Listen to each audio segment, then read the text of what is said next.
Eu quero saudar os irmãos com a paz do Senhor. É com grande alegria que nós vamos retomar aqui a nossa sequência de aulas sobre teologia sistemática, parte 3. Nós estamos tratando aqui do livro 3, não é? O livro 3 de teologia sistemática.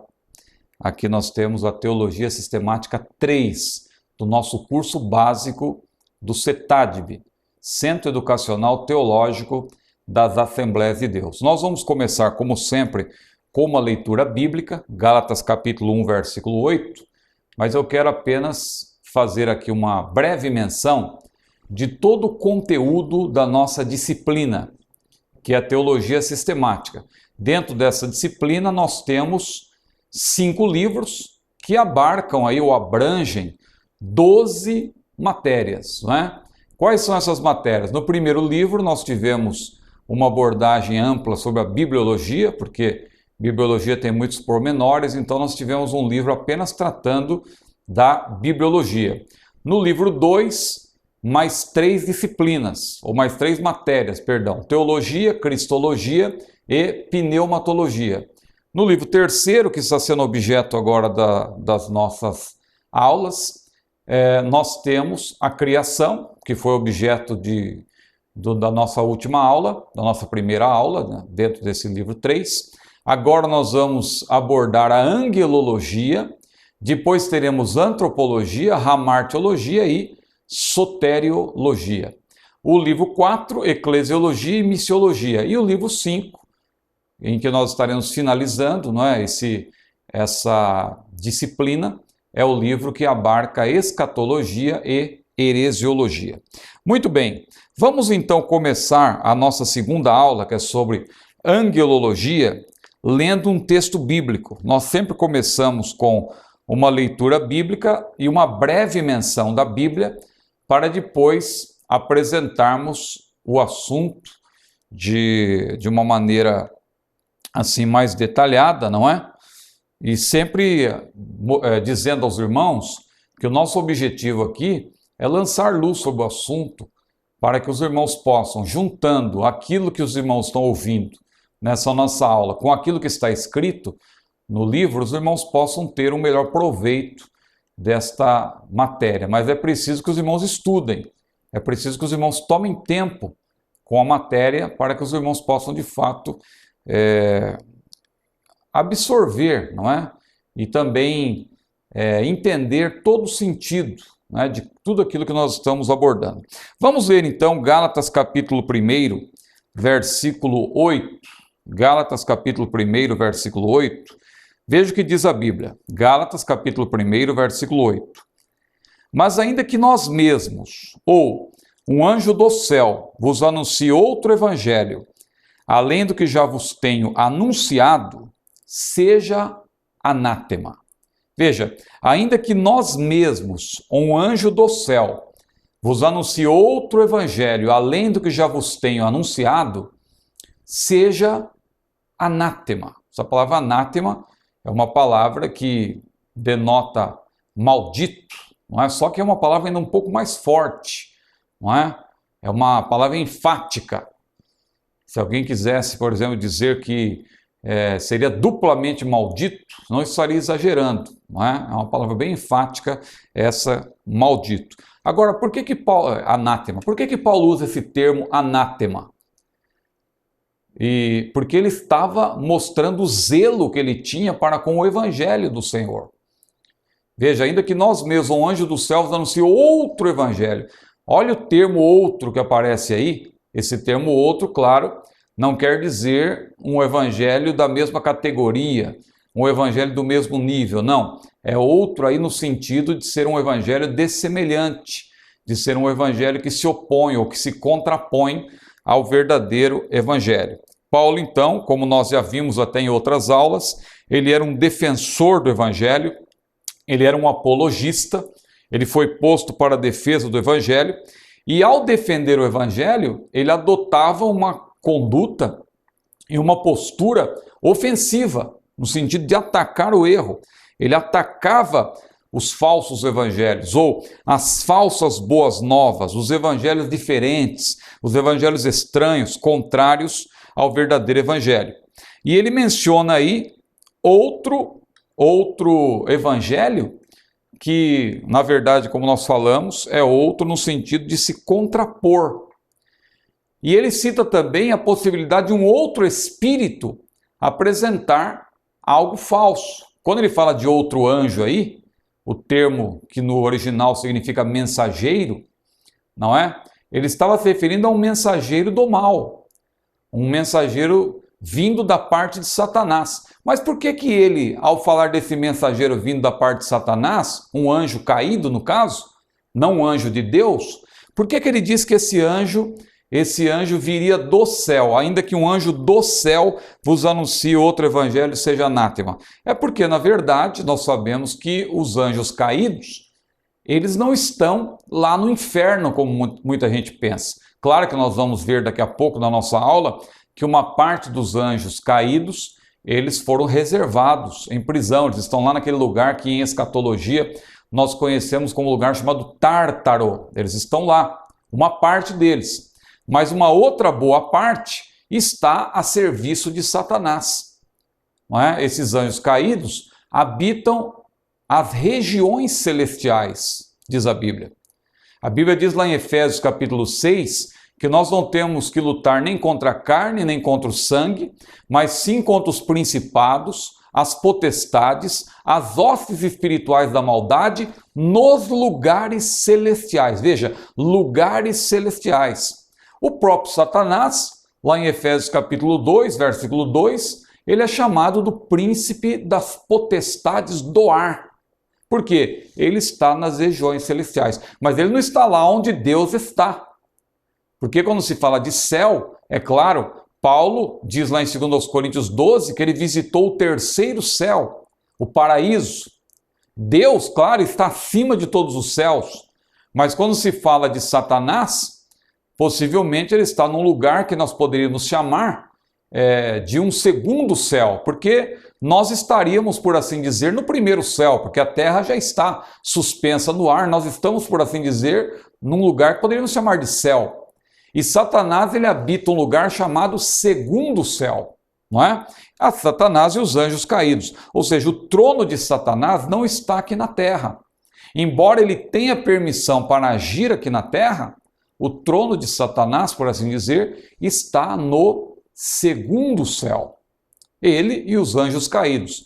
Razão pela qual o apóstolo Paulo disse que, ainda que nós mesmos, um anjo do céu, vos anuncie outro evangelho, seja anátema.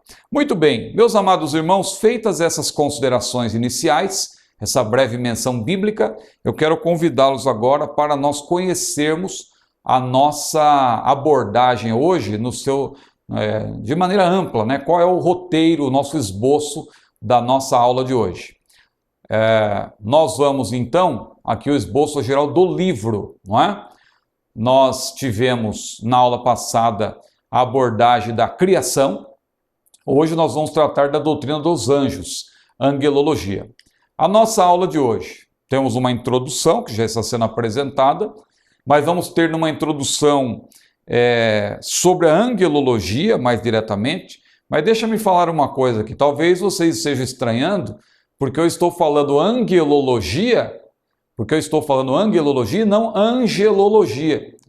Por que eu estou falando angelologia e não angelologia? Eu estou fazendo isso de propósito para que não se confunda a disciplina ou a matéria que nós estamos estudando com outro termo, por exemplo, angiologia, que não tem nada a ver com o estudo dos anjos. Angelo, por quê? Porque vem do grego angelos, que deu origem, claro, pelo latim, através do latim, deu origem à nossa palavra anjo. Mas não vá confundir o estudo dos anjos com angiologia ou com outra palavra que tem um sentido semelhante. Então, quando eu falo de angelologia, é para marcar bem que é o estudo dos anjos com base na palavra do grego que é angelos, não é? Que pelo latim, claro, é anjo. Mas o nosso estudo é angelologia ou angelologia. Não é errado você falar angelologia, eu que faço questão de falar assim justamente para mostrar que o termo advém do grego, angelos. Então, daí, angelologia. Muito bem, a introdução, os irmãos têm uma introdução, tem a introdução à angelologia, como eu falei. Vamos ter um segundo tópico, que é o perigo do culto aos anjos, é um alerta para a igreja dos dias de hoje. Depois, vamos conhecer quem são os anjos e a natureza dos anjos, são dois tópicos que estão casados, é claro. A categoria, ou as categorias dos anjos, categorias angelicais, que é talvez o tópico em que ocorrem maiores discussões, não é? E dúvidas e especulações. Então é o tópico quinto, categorias angelicais. Vamos ter um sexto tópico, que é o caráter dos anjos, um sétimo tópico sobre a habitação dos anjos, o ministério dos anjos no oitavo tópico, e o nono e último tópico, também vamos ter uma abordagem sobre Satanás e os anjos caídos. Por que nós vamos tratar desse assunto aqui no estudo da angelologia? Porque não podemos esquecer que Satanás também é um anjo, não é? Um anjo caído. E ele tem ao seu lado também uma grande quantidade de anjos. A Bíblia não diz exatamente o número, mas o número é um número muito grande, porque é a terça parte. A Bíblia diz que a terça parte seguiu Satanás. Muito bem, angelologia, portanto, todos já sabem que é o tratado acerca dos anjos, ou a doutrina sobre os seres angelicais, e de acordo com o teólogo Karl Barth, em sua obra Church Dogmatics, ele descreveu o tópico dos anjos como o mais notável e difícil de todos.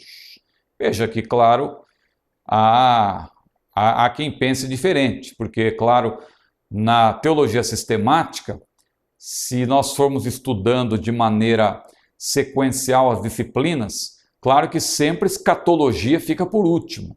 Por que escatologia fica por último? Porque é a disciplina mais difícil, não é? E é aquela em que tudo se desemboca nela. Então, nós temos que conhecer bem as outras disciplinas, as outras matérias, para que possamos conhecer bem a escatologia.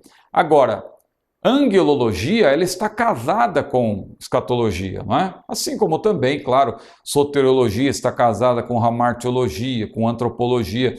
As disciplinas e as matérias, elas se interrelacionam, não é?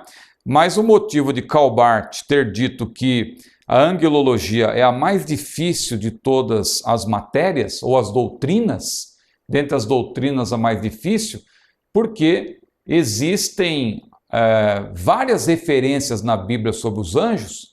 Existe uma infinidade, você vai encontrar menções a anjos no Antigo Testamento, desde o Gênesis, depois no Novo Testamento você também encontra, só que você não vai encontrar muitos detalhes. Existe uma quantidade muito grande de referências, mas muitas das perguntas que nós fazemos, nós não vamos encontrar, não é? É uma doutrina que ainda está revestida de muito mistério e a igreja já está estudando isso há muitos séculos e não se chegou ainda a um denominador comum, né, como costumamos dizer, a respeito de muitos assuntos. Mas nós vamos aqui, claro, apresentando o assunto à luz da Bíblia, apresentando também algumas especulações, algumas controvérsias, porque o objetivo desta matéria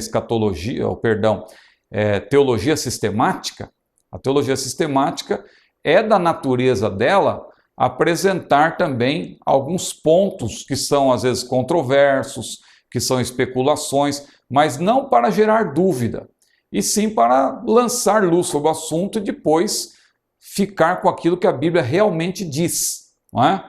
Então, em alguns pontos, nós não podemos ser dogmáticos, nós apenas lançamos luz sobre o assunto e ficamos sempre com aquilo que a palavra de Deus defende como verdade. Então, vamos iniciar propriamente. Nós temos aqui a introdução à angelologia. Nessa introdução, eu quero apresentar alguns detalhes, não é? Primeiramente, eu quero dizer que a descrição dos anjos é sucinta e objetiva nas Escrituras quanto à sua origem, identidade, natureza e seus ofícios. Eu falei que há muitas referências, mas quanto à origem, identidade, natureza e seus ofícios, nós não vamos encontrar na Bíblia muitos pormenores. Tomás de Aquino, inclusive, conhecido mestre da igreja, ele também foi um especialista nesse assunto sobre os anjos, não é? E ele tentou fazer uma abordagem completa sobre os anjos lá no ano de 1215, mais ou menos, não é? No século XIII, ele fez ali uma abordagem, ele, na verdade apresentou 15 palestras que foram proferidas em uma semana, naquela época, não é? E elas são de grande valia para a teologia sistemática, mais precisamente para o estudo da doutrina dos anjos. As palestras de Aquino, elas foram escritas tornando-se a base de sua obra-prima, conhecida como Suma Teológica. Nós até fizemos menção dessa Suma Teológica em outras aulas, não é? Em aulas anteriores, quando nós até fizemos menção daquelas 5 vias de Tomás de Aquino, aquelas 5 vias pelas quais ele defende a existência de Deus, não é? Aquilo que ele apresentou, claro, com base no pensamento aristotélico, não é? As 5 vias que estão presentes nessa obra de Tomás de Aquino, em que ele trata também dos anjos, que é chamada Suma Teológica. Tomás de Aquino, ele tomou como base, nesse caso, como ele era um filósofo também, e grande apreciador da filosofia de Aristóteles, Tomás de Aquino, ele não tomou como base apenas a Bíblia.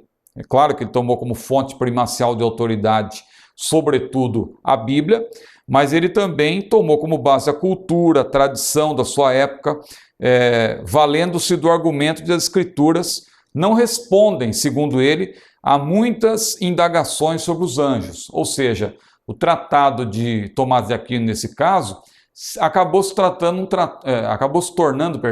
um tratado assim muito mais filosófico do que teológico, porque a teologia ela se caracteriza justamente pelo fato de dar ênfase ao que a Bíblia diz, embora ela recorra a pensamentos aí paralelos, mas sempre mostrando o que a Bíblia diz. Já Tomás de Aquino ele acabou partindo para esse caminho de querer apresentar alguns pontos assim que não estavam claros na Bíblia, e ele acabou sendo até, de certo modo, dogmático, e isso acabou depondo, de certa forma, um pouco contra esta obra dele.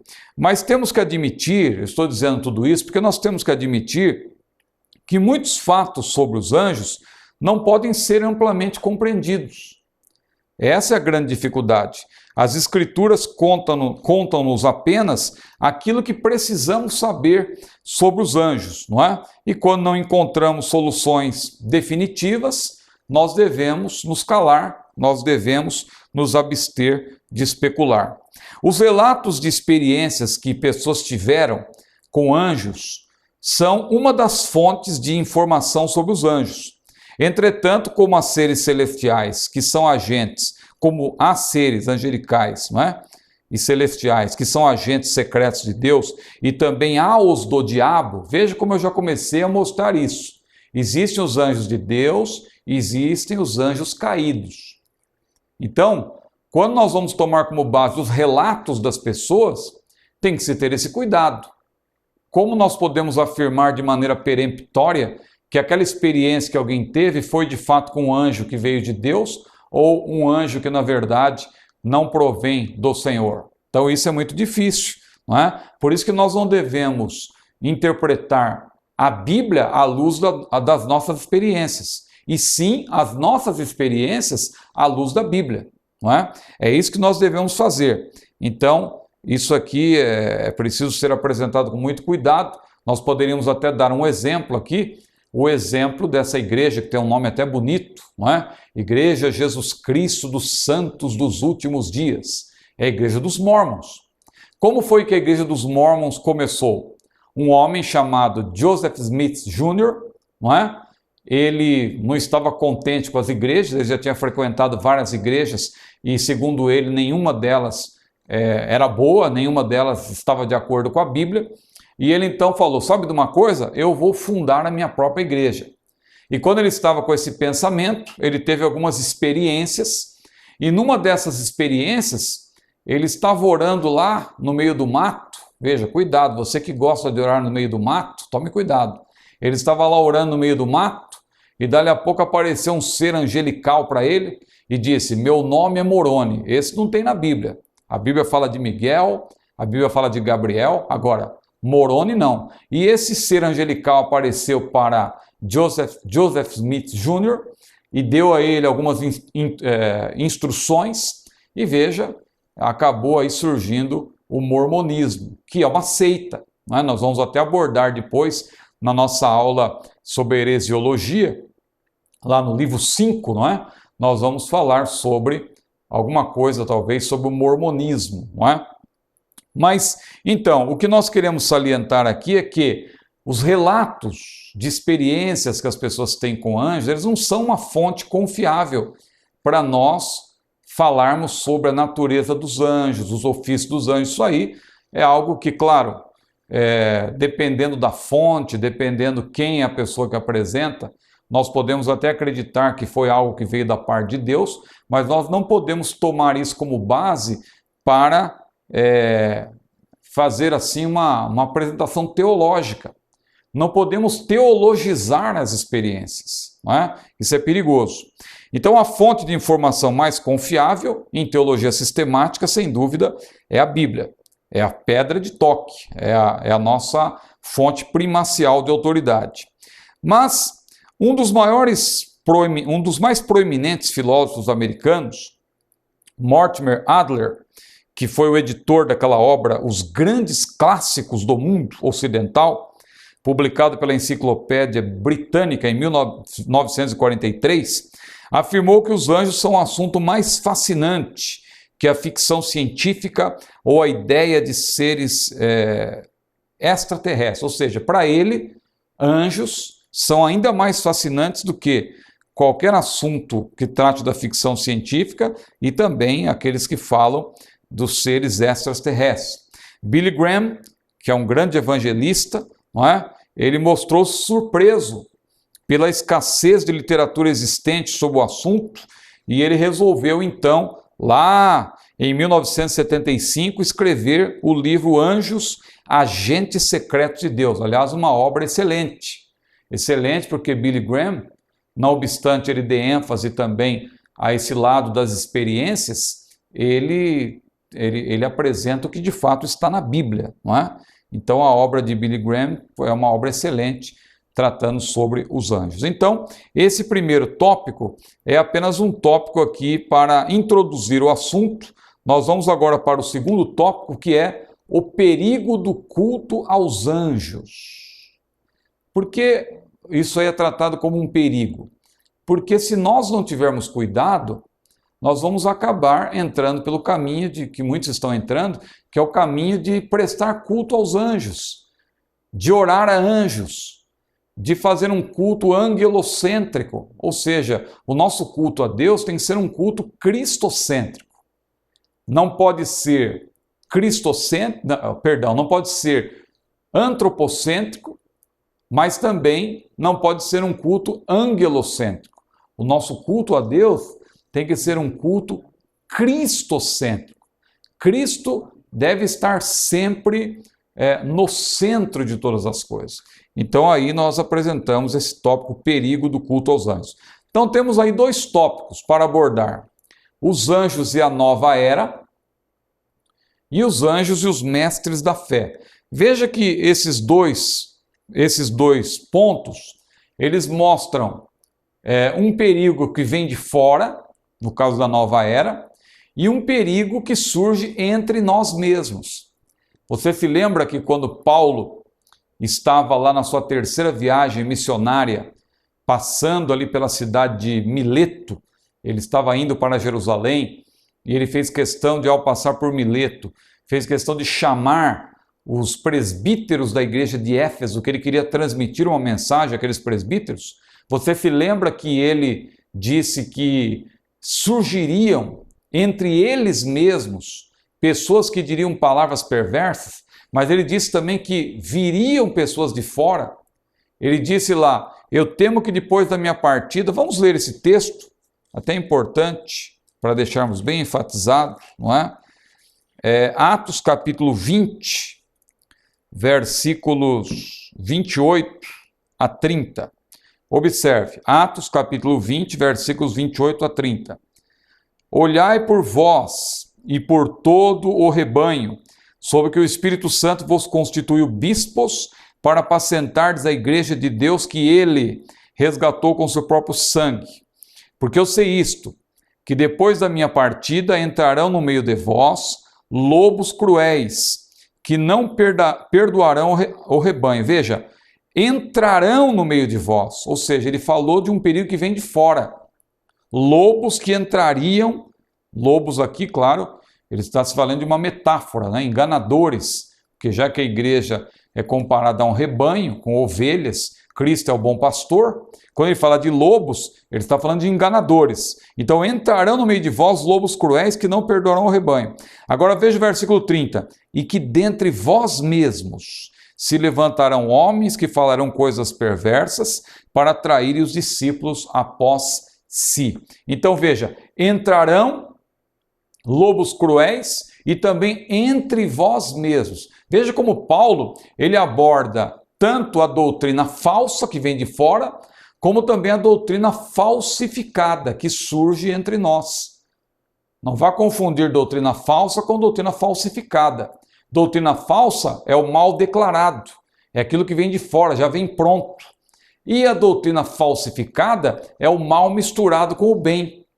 É aquilo que parece que é bom, mas não é, porque o diabo não nos ataca apenas através do mal declarado. Ele nos ataca também através do falso bem. Então veja que esses dois pontos desse tópico, o perigo do culto aos anjos, eles abordam esses dois lados. Tanto o que vem de fora, ou seja, os anjos e a nova era.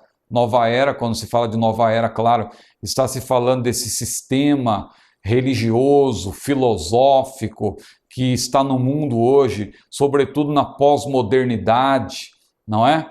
Isso aí vem de fora. Agora, existe também no nosso meio, não é? O perigo dos mestres da fé. Os mestres da fé, que está entre aspas, por quê? Porque são pessoas que estão no nosso meio, que pregam, assim, por assim dizer, o que está na Bíblia, mas na verdade estão mesclando o que está na Bíblia com heresias de perdição, e muitas delas tratando sobre anjos aí, falando sobre anjos, abordando várias coisas sobre anjos e acrescentando pormenores que não estão na Bíblia. Isso é muito perigoso. Então nós vamos abordar esses dois tópicos: o perigo que vem de fora e o perigo que surge entre nós. O perigo que vem de fora, vamos dar uma ênfase aqui para os anjos e a nova era. E o que surge entre nós, os anjos e os mestres da fé. Muito bem, vamos começar aqui então falando sobre os anjos e a nova era. Aí no livro menciona-se uma reportagem de capa da revista Time, não é? Que mostra que dentre os livros mais lidos no segmento religioso, 5 versavam, na época dessa matéria que está aí no livro, versavam sobre anjos.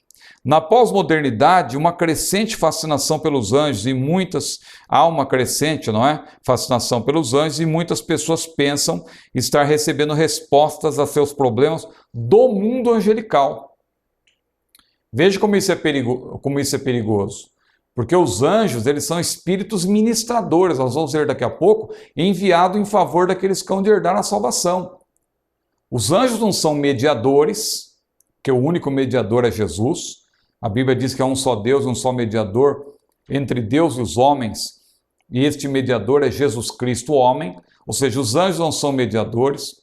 Os anjos não são portadores da mensagem de salvação, porque, aliás, Deus confiou a nós, que fazemos parte da igreja do Senhor, esta responsabilidade. Então os anjos, eles estão a serviço de Deus, eles agem sob as ordens de Deus, mas nós temos que ter cuidado para não supervalorizarmos, não é? a crença em Deus e muitos estão até priorizando isso e colocando Deus em segundo plano, estão se esquecendo de Deus. Veja que se fala de anjo, se alguém fala de anjo, parece que tem mais importância falar de anjo do que falar de Jesus. Eu me lembro que numa certa ocasião, um pregador estava falando sobre Jesus em uma determinada reunião, e ele falava de Jesus e tal, e o povo parece que não estava muito atento. E dali a pouco ele resolveu usar uma estratégia. Ele disse: parem, irmãos, prestem atenção, porque eu estou vendo algo diferente. Eu estou vendo entrando por aquela porta um anjo, um ser angelical, e ele tem um rolo na sua mão direita, e ele tem uma espada na mão esquerda, e esse anjo está entrando. Quando ele falou isso, as pessoas então começaram a prestar atenção, e muitos começaram a vibrar, e começaram a dar glória a Deus em voz alta. Por quê? Porque o pregador começou a falar de anjos. E dali a pouco, quando muitos já tinham glorificado a Deus em alta voz e falado palavras, aleluia, glória a Deus e tal, aquele pregador então disse: olha, irmãos, eu não vi anjo coisa nenhuma. Eu estava apenas dizendo isso para os irmãos perceberem o quanto os irmãos não estão dando a devida atenção e o devido valor para a palavra de Deus, especialmente quando eu falava sobre Jesus. Então veja aí o perigo do culto aos anjos. Quando a pessoa valoriza mais os anjos do que o próprio Deus, não é? E a matéria da revista Time, como está aí no livro, ela fala até de uma febre que há, não é? A nova era passou a explorar esse assunto com ênfase ocultista, disseminando suas heresias através da venda de livros, imagens de anjos, cursos, seminários e palestras sobre o assunto. Muita gente aí, eu me lembro até de escritores numa época aí não muito distante, em que com essa febre, por assim dizer, dessa busca pelo assunto sobre os anjos, começou a vender miniaturas de anjos e livros e nomes de anjos e como a pessoa poderia invocar o seu próprio anjo e que cada um tem um anjo da guarda e etc. E quando nós olhamos para a Bíblia, nós vemos que isso não resiste ao teste da palavra, porque a Bíblia não fala nada de anjo da guarda, porque a Bíblia deixa claro que os anjos são espíritos ministradores enviados em favor daqueles que hão de herdar a salvação, como diz lá em Hebreus capítulo 1, versículo 14.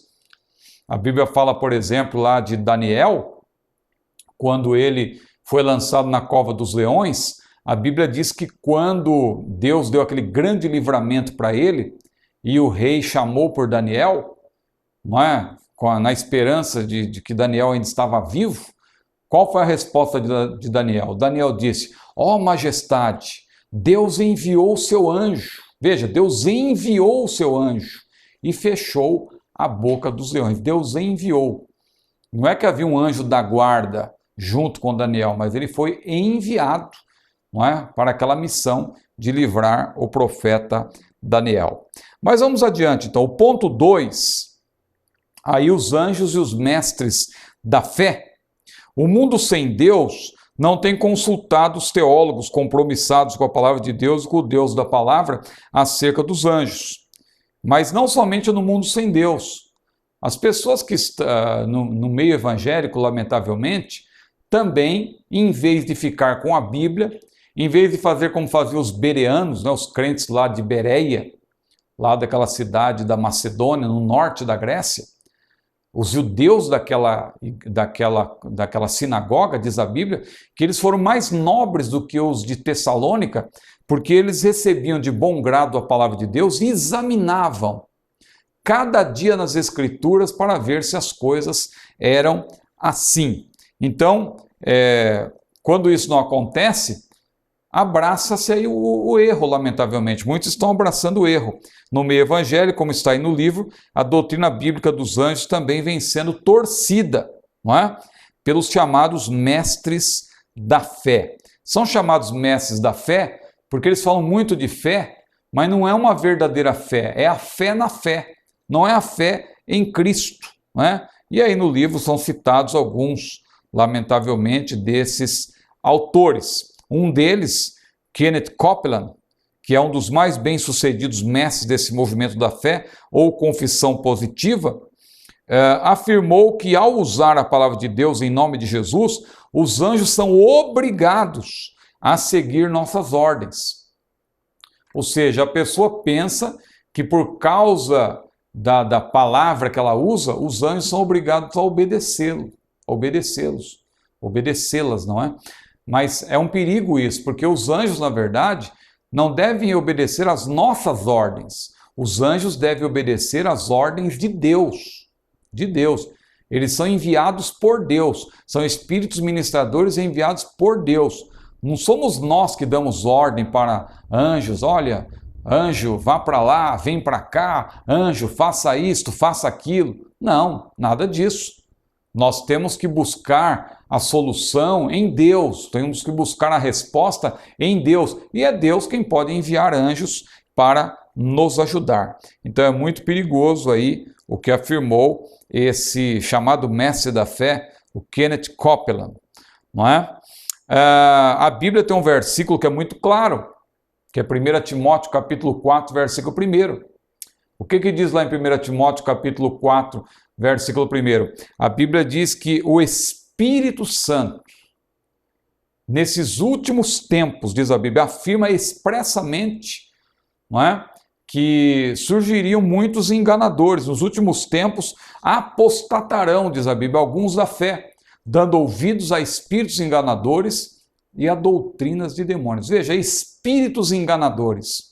Quando a Bíblia fala de espíritos enganadores, dentro disso aí que Paulo falou, estão também os anjos. Está no mesmo bojo, não é? Por quê? Porque os anjos são espíritos. São espíritos do mal, né? São anjos caídos. Não é? Então nós temos que ter cuidado com isso. Não é? Quando as pessoas acabam, lamentavelmente, dando mais valor para esse contato com anjos, com espíritos do mal, não é? Pensando que são espíritos provenientes da parte de Deus. Isso aí tem acontecido em alguns lugares, lamentavelmente. Mas vamos para o tópico 3. Quem são os anjos? A existência dos anjos. Nós vamos fazer uma abordagem nesse tópico sobre a existência dos anjos. Em grego, como eu falei, o termo angelos denota mensageiro. Daí, angelologia, que é o estudo dos anjos. Não é o termo que designa o tratado dos anjos. Na Septuaginta, da forma latina, não é? Provém o vocábulo português, como eu já falei, não é? Provém o vocábulo português. Então, daí que vem o termo anjo. Mas o nome da matéria vem do grego, porque senão seria algo como angiologia, não é? Mas como na verdade vem do grego, então é angelologia. Angelologia, então é uma matéria que nós estudamos, não é? Nós estamos abrangendo aqui a angelologia, que é um estudo muito importante que nós vamos aqui abordar, vem do termo angelos. E na maioria das vezes essa palavra se refere aos mensageiros de Deus que habitam no mundo celeste e assistem em sua presença. Nesse caso, aplica-se tanto a anjos bons, não é, a anjos de Deus, como a anjos maus. Mas o texto que nós tomamos como base, que já até citamos aqui, e vamos novamente citar, mas agora lendo, que é importante ler também, até para que os irmãos possam, se desejar, até marcar aí nas suas Bíblias, mas é um texto-chave. De tudo que a Bíblia fala sobre anjos, talvez esse seja o texto que é mais claro, mais enfático sobre a natureza e o trabalho dos anjos, no caso dos anjos de Deus, não é? O que diz aqui em Hebreus capítulo 1, versículo 14? Não são porventura todos eles espíritos ministradores enviados, veja, espíritos ministradores enviados para servir a favor daqueles que hão de herdar a salvação? Não são espíritos ministradores? Então veja, vamos falar aqui sobre a existência dos anjos. A Bíblia Sagrada revela a presença de anjos desde o início, principalmente na história dos judeus. Antes de Israel, claro, nós já vemos os anjos visitando Abraão, não é? Destruindo Sodoma e Gomorra. Ali sequer a nação de Israel, ou o povo de Israel ainda não existia, não é? Não existia o povo de Israel ainda. Ainda no tempo de Abraão, nós já vemos ali Deus enviando anjos para ajudar Abraão, não é? E se nós continuarmos estudando o assunto na Bíblia, nós vemos lá em Atos capítulo 23, versículo 8, que os saduceus declaram não haver ressurreição, nem anjo, nem espírito. Porque veja que desde os tempos bíblicos já havia ali pessoas que não acreditavam na doutrina dos anjos, mas a Bíblia, desde o tempo de Abraão, como nós mencionamos lá no Gênesis, antes ainda do surgimento da nação de Israel, Deus já apresenta na sua palavra a doutrina dos anjos. Nos dias atuais, nos dias odiernos, há muitas pessoas que não somente duvidam, mas negam a existência dos anjos, e principalmente a existência do diabo, que também não deixa de ser um anjo, não é? Um anjo caído, é claro. Mas veja o que diz a palavra do Senhor. Vamos ler mais uma passagem bíblica. Salmo 103, versículos 20 e 21. Olha o que diz a Bíblia no Salmo 103. Salmo 103, versículos 20 e 21. Bendizei ao Senhor, anjos seus, magníficos em poder, que cumpris as suas ordens, obedecendo à voz da sua palavra. Bendizei ao Senhor todos os seus exércitos, vós, ministros seus, que executais o seu beneplácito. Então veja aqui como a Bíblia ressalta que os anjos existem e existem para servir a Deus de cinco maneiras diferentes, não é? Eles existem para servir a Deus bendizendo-o, que diz aí o texto que lemos, que eles bendizem ao Senhor, mas eles também servem a Deus cumprindo as suas ordens, mas eles também obedecem à palavra de Deus. Veja que interessante que os anjos obedecem à palavra de Deus, não é? Uma quarta maneira de eles servirem a Deus diz que eles ministram em nome do Senhor em favor dos santos e, em quinto lugar, eles fazem o que agrada a Deus. Mas uma outra passagem agora neotestamentária, que também podemos tomar como base, Colossenses capítulo 1, versículo 16. Veja aí o que diz Colossenses capítulo 1, versículo 16. Porque nele foram criadas todas as coisas que há nos céus e na terra. Nele aqui, claro, numa alusão ao Senhor Jesus. Nele, isto é, em Jesus Cristo, foram criadas todas as coisas que há nos céus e na terra, visíveis e invisíveis, sejam tronos, sejam dominações, sejam principados, sejam potestades. Tudo foi criado por ele e para ele. Ele é antes de todas as coisas, diz o versículo 17, e todas as coisas subsistem por ele.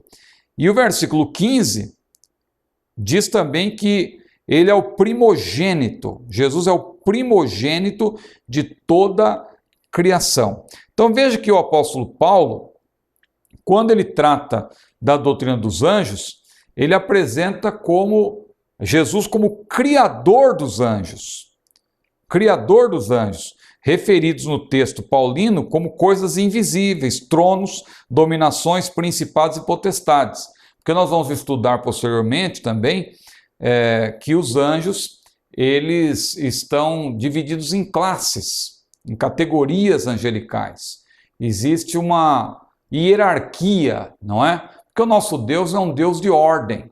Alguém pensa que hierarquia é algo que está ligado somente às forças armadas?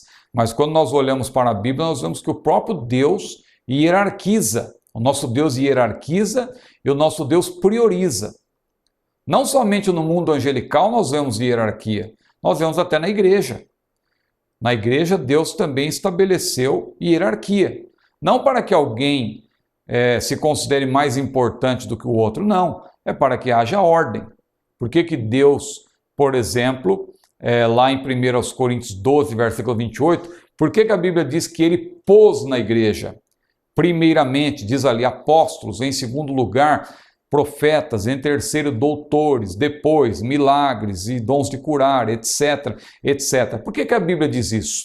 Porque Deus trabalha com ordem, não é? Deus trabalha com ordem, Deus quer que haja ordem na sua casa, não é? Deus quer que haja uma liderança que tema a Ele, não é? Uma liderança que ande segundo a sua palavra, e nós vemos isso também no concílio, que está lá em Atos, no capítulo 15, que havia os apóstolos, os anciãos, com toda a igreja. Veja que havia ali, claro, uma ordem, não é? Havia ali uma hierarquia. Os presbíteros obedeciam, não é? Os apóstolos, e toda a igreja estava também ali em perfeita sintonia com a liderança da igreja. Os anjos também, eles têm uma hierarquia, como nós vamos abordar depois, mas o que nós estamos enfatizando agora é que Jesus Cristo é apresentado como o Criador dos anjos. Ele é chamado até nesse texto aqui de Colossenses 1, 15 a 17, de primogênito da criação. Veja que primogênito, a rigor, é o primeiro filho, não é? Como nós conhecemos hoje. Alguém poderá até pensar que esse termo aí designa que Jesus é o primeiro a ter sido criado. Nada disso. O termo aí, primogênito, no grego, é protótokos, que significa proeminente. O que a Bíblia está dizendo aí? A Bíblia está dizendo que Jesus é o proeminente da criação. Proeminente de toda a criação. Não é o primeiro ser que foi criado, mas é o mais importante de todos, porque ele é Deus, é claro, então ele é o criador de todas as coisas. Há também outros termos usados para designar os seres angelicais, como querubins, serafins, espíritos ministradores, sentinelas, filhos de Deus, carros de Deus, não é? Santos, estrelas da alva, tronos, potestades, dominações, autoridades, corpos celestiais e milagres. São termos que são usados muitas vezes em alusão aos anjos, não é? E claro que não podemos tomar isso como base para dizer que tudo isso designa categorias, não é? Não necessariamente, às vezes está se mencionando uma característica que faz parte do mundo angelical, mas não é propriamente uma categoria. Alguns eruditos incluem os 4 seres viventes e os 24 anciãos de Apocalipse 4 nessa contagem dos anjos. Claro que no caso dos 4 seres viventes, nós podemos até afirmar de maneira segura que é uma alusão aos seres angelicais, não é? Pelas suas próprias características que ali estão. Agora, no caso dos 24 seres, como nós até fizemos menção na aula anterior, ali não. Ali fica mais claro, porque o termo é presbíteros ali no original, fica mais claro que a palavra de Deus está se referindo a uma representação da igreja no céu. 12 mais 12, os 12 apóstolos do Cordeiro e as 12 tribos de Israel, que é bem elucidado lá no capítulo 21 de Apocalipse. Então, não se trata de uma categoria angelical.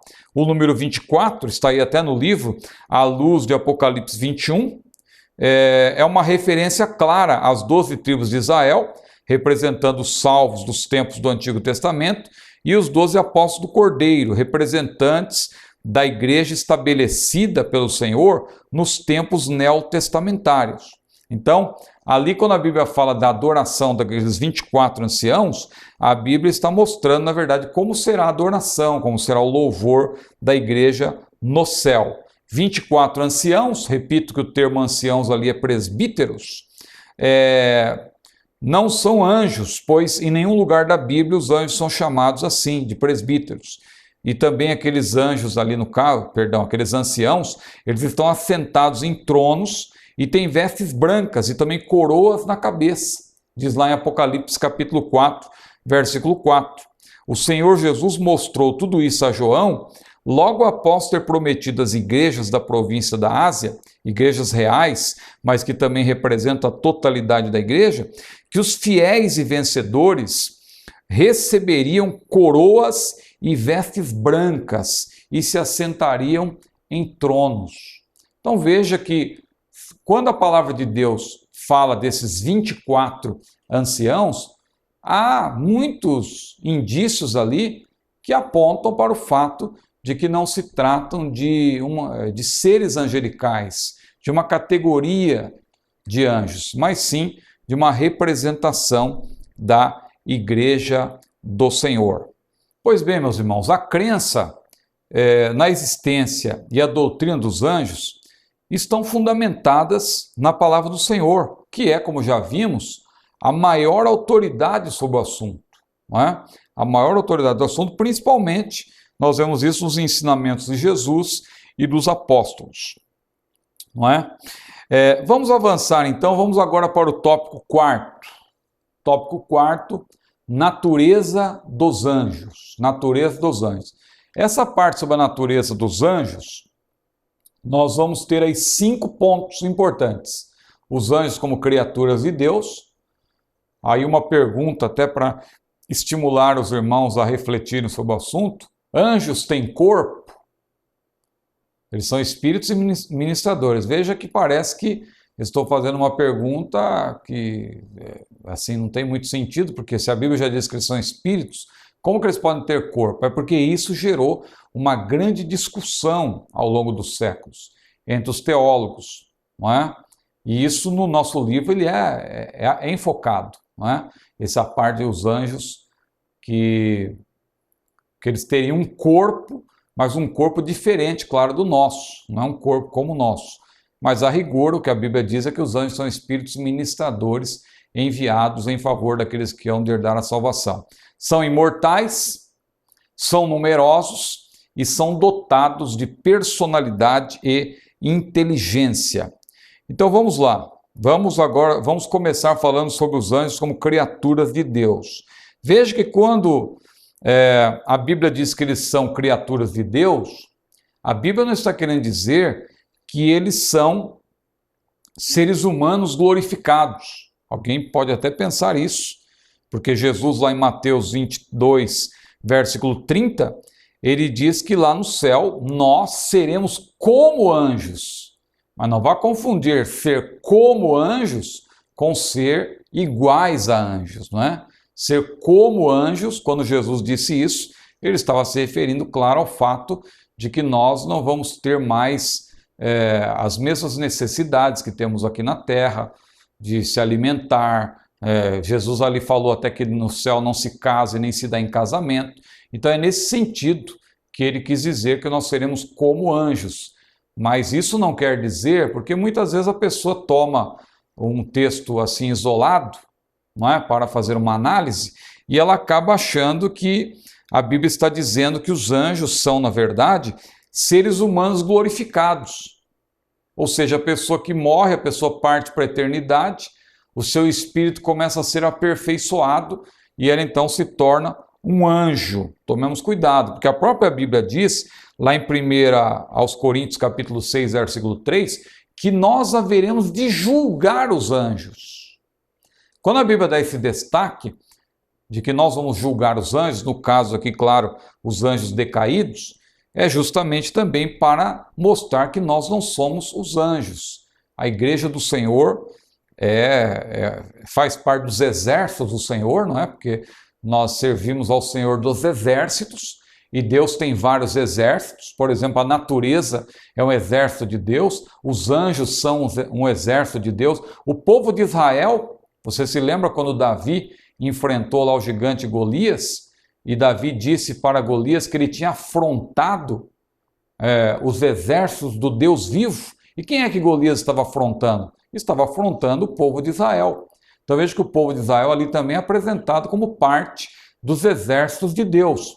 E a igreja do Senhor também, o povo de Deus na atualidade, é também um exército. Tanto é verdade que é um exército que Paulo, escrevendo a Timóteo, ele disse: Timóteo, que ele deveria fazer a obra como um bom soldado de Cristo. Né? E ele diz: ninguém que milita se embaraça com os negócios desta vida a fim de agradar aquele que o alistou para a guerra. Então ele diz que Timóteo era um bom soldado de Cristo, porque nós estamos em uma guerra, não é? Neste mundo, e o Senhor é o nosso Senhor, o Senhor dos exércitos. A Bíblia fala das incontáveis hostes de anjos e espíritos dos justos aperfeiçoados. Veja como o texto de Hebreus 12, 22 e 23, que eu não vou ler agora para ganhar tempo, mas ali há uma distinção clara entre os anjos, as incontáveis hostes de anjos, e os espíritos dos justos aperfeiçoados. Os salvos, que são chamados de justos aperfeiçoados, eles são uma categoria, e os anjos são outra categoria. Então, os anjos não são seres espirituais distintos, isto é, seres imateriais, eles são seres espirituais distintos, isto é, seres imateriais e incorpóreos criados por Deus. E aí há vários textos que nós não vamos ler agora para ganhar tempo, mas o Salmo 148 trata disso, Colossenses capítulo 1, que nós já lemos uma parte, e 1 Pedro capítulo 3 também. Na palavra de Deus encontramos um imenso exército dos anjos. Daí o fato de eu ter dito que os anjos constituem um dos exércitos de Deus. Mas no livro também nós citamos o Catecismo Maior de Westminster, em que podemos ler ali que Deus criou todos os anjos como espíritos imortais, santos, excelentes em conhecimento, grandes em poder. O texto de Lucas 20, versículo 36, esse é importante ler, também lança luz sobre o assunto. Vamos ler Lucas capítulo 20, versículo 36. Lucas capítulo 20, versículo 36. Olha o que diz a Bíblia. Porque já não podem mais morrer, pois são iguais aos anjos e são filhos de Deus, sendo filhos da ressurreição. Veja que aqui, quando a Bíblia diz iguais aos anjos, é iguais, é importante, eu fiz questão de ler esse versículo, porque aqui o iguais não está relacionado à natureza do anjo na sua totalidade, mas sim nesse sentido de que não pode mais morrer. Não é? O servo do Senhor, quando ele partir para a eternidade, que ele tiver depois um encontro com Jesus, quando Jesus voltar, e aí então, isso nós vamos abordar melhor em escatologia, não é? Quando houver a ressurreição final e a transformação, então essa pessoa, claro, ela estará por toda a eternidade com o Senhor, e nesse sentido também nós seremos espíritos imortais. Então veja que esse versículo ele tanto aborda um lado, abrange um lado como o outro, e mostra também que os anjos são seres imortais. Eles foram criados uma única vez, simultaneamente, como diz lá em Colossenses capítulo 1, versículo 16, e por essa razão são imutáveis, não podendo aumentar nem diminuir o número, conforme afirmou o Senhor Jesus. Na ressurreição, nem se casam, nem se dão em casamento, mas serão como os anjos no céu. Em razão de os anjos serem criaturas de Deus, consequentemente, claro, eles recusam adoração. Isso nós vemos em várias partes da Bíblia. Em contraposição, a Bíblia proíbe terminantemente que o homem os adore. O texto de Colossenses 2 e 18, por exemplo, vamos ler esse texto, Colossenses capítulo 2, versículo 18.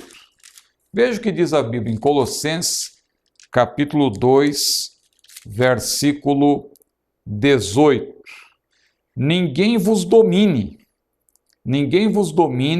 a seu bel prazer, com pretexto de humildade e culto dos anjos, metendo-se em coisas que não viu, estando debalde, isto é, em vão, inchado na sua carnal compreensão. Então veja como nós não devemos também adorar os anjos. Os anjos não recebem adoração e nós também não devemos adorá-los. 4.2. Anjos têm corpo? É uma pergunta que está aí no nosso livro. Esse livro que nós estamos citando sempre é o livro de Teologia Sistemática 3. Nós estamos aqui tratando do capítulo 2 desse livro, a lição 2, não é? Então é o livro 3, Teologia Sistemática 3. E neste livro, ali, existe uma importante discussão sobre este fato de os anjos não terem corpo, ou segundo alguns teólogos, terem corpo. A Bíblia é clara dizendo que os anjos são espíritos ministradores e que são capazes de aparecer e desaparecer a qualquer momento, além de se movimentarem de forma muito rápida. Isso fica evidente lá em Daniel capítulo 9, versículo 21 especialmente. São incorpóreos, não é? Porque a Bíblia diz que a nossa luta não é contra a carne e sangue, mas contra principados, potestades, ossos espirituais da maldade nos lugares celestiais. Eles são incorpóreos, ou seja, não têm corpos materiais, eles são invisíveis. Eles também não têm alma, diferentemente do ser humano. Eles têm personalidade, mas os anjos não são como os seres humanos, que são seres tripartidos, que têm o corpo para se comunicar com esse mundo. Os anjos, eles já foram criados de uma outra maneira. É um mistério até para nós, mas eles são diferentes de nós. Eles não têm alma, mas não quer dizer que eles não tenham personalidade. Quanto à natureza e à corporeidade, não física, é claro, dos anjos, as opiniões dos eruditos divergem. Como eu falei já há pouco, que houve grandes discussões ao longo dos séculos sobre esta possibilidade dos anjos terem corpos. Isso tudo porque a Bíblia apresenta os anjos em alguns momentos interagindo com os seres humanos e aparecendo para eles, tomando a forma humana. E o fato de os anjos poderem tomar a forma humana faz com que muitos pensem que os anjos também têm um tipo de corpo.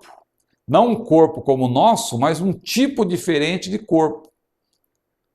Eu prefiro, claro, à luz da Bíblia, afirmar simplesmente que os anjos são espíritos ministradores e que são dotados por Deus de uma capacidade de interagir com os seres humanos em alguns momentos, de aparecer para os seres humanos, de comer com eles, de se apresentar como se fossem seres humanos, mas na verdade é uma capacidade que Deus lhes deu.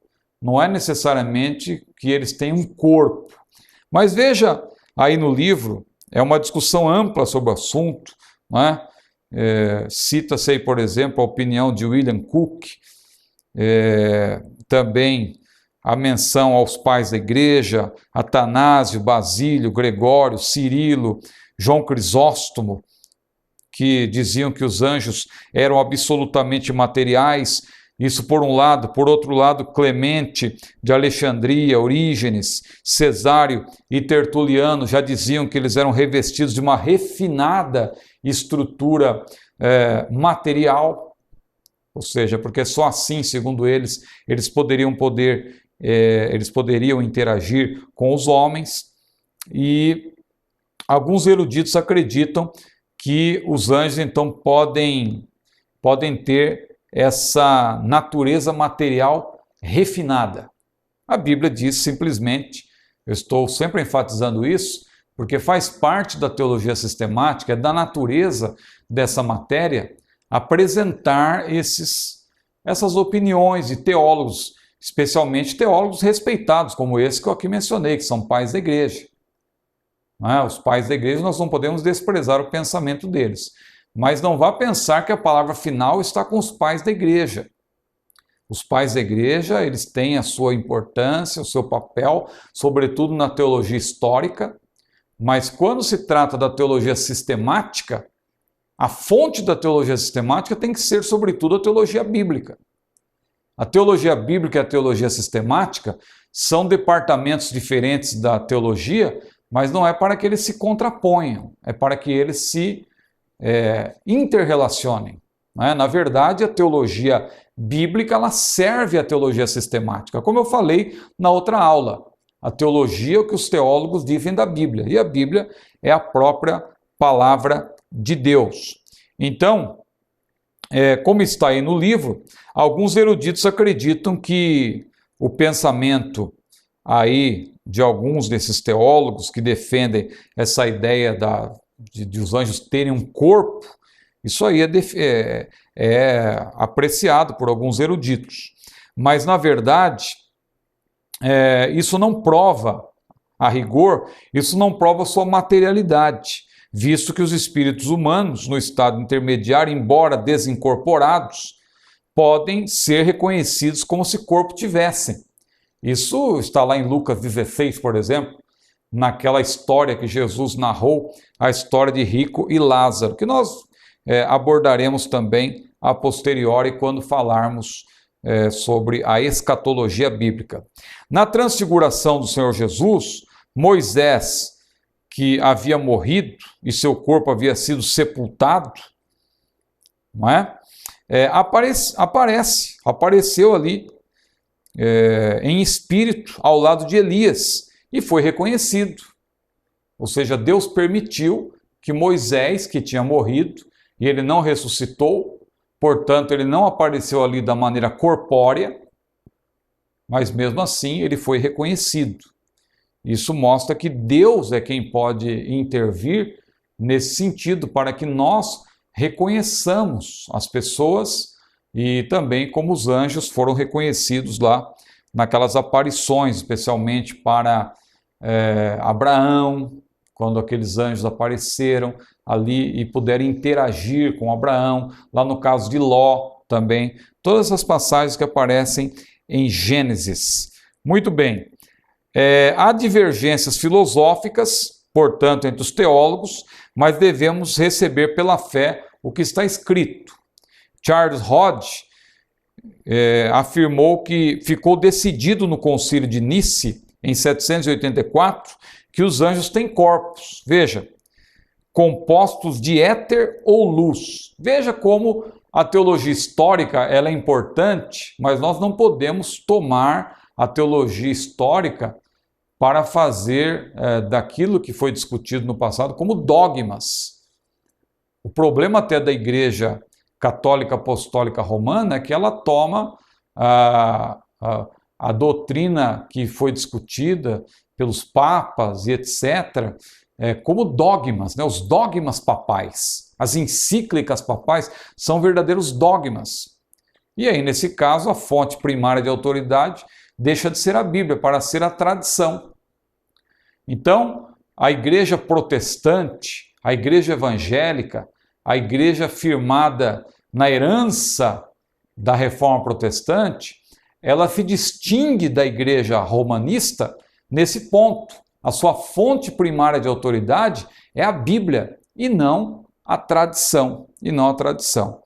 Mas no Concílio de Laterano, como está aí também no livro, decidiu-se que os anjos são incorpóreos. Veja como o assunto gerou grandes debates. Os anjos são incorpóreos, o que é defendido pela maioria dos eruditos cristãos até hoje.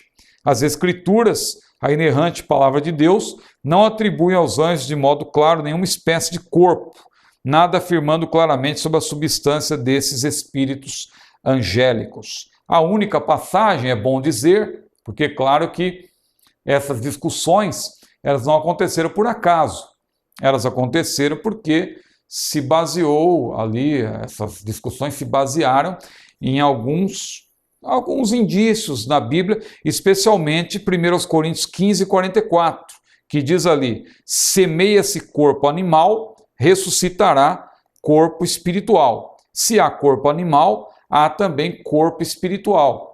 Então, com base nessa expressão, corpo espiritual, é que muitos teólogos começaram a dizer que os anjos também, como seres espirituais, também têm um corpo diferente do corpo que nós temos. E aí começaram a chamar de uma refinada camada e etc. Mas tudo isso, claro, nós vemos que está no campo das especulações. Especulações. Isso também é perigoso, até porque muitos têm utilizado isso, é bom dizer, para defender aquela ideia errônea de que lá em Gênesis capítulo 6, quando a Bíblia diz que os filhos de Deus, eles se uniram às filhas dos homens, muitos afirmam, até a seita das Testemunhas de Jeová também afirmam isso, que os anjos tiveram relacionamento sexual com as mulheres.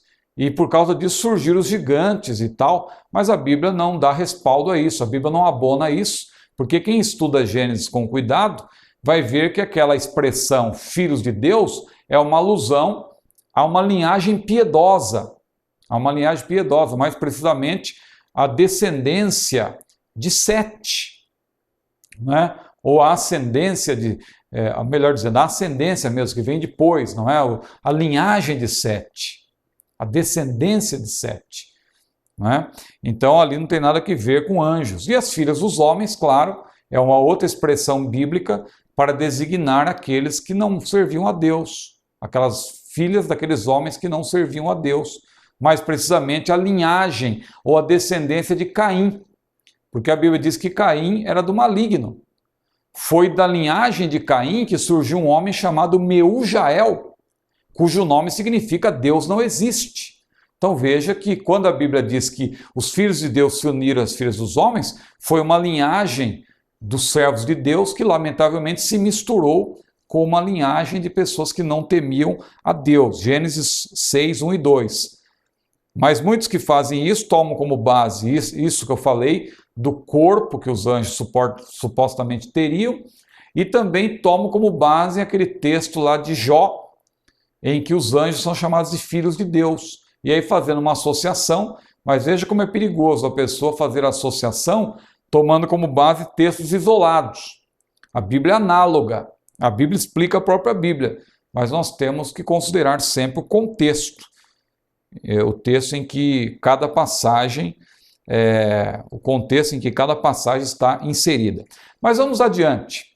O ponto 3 aí, 4.3, mostra que os anjos são imortais, os anjos não podem morrer. Os anjos bons ou maus, como espíritos imortais, têm existência eterna.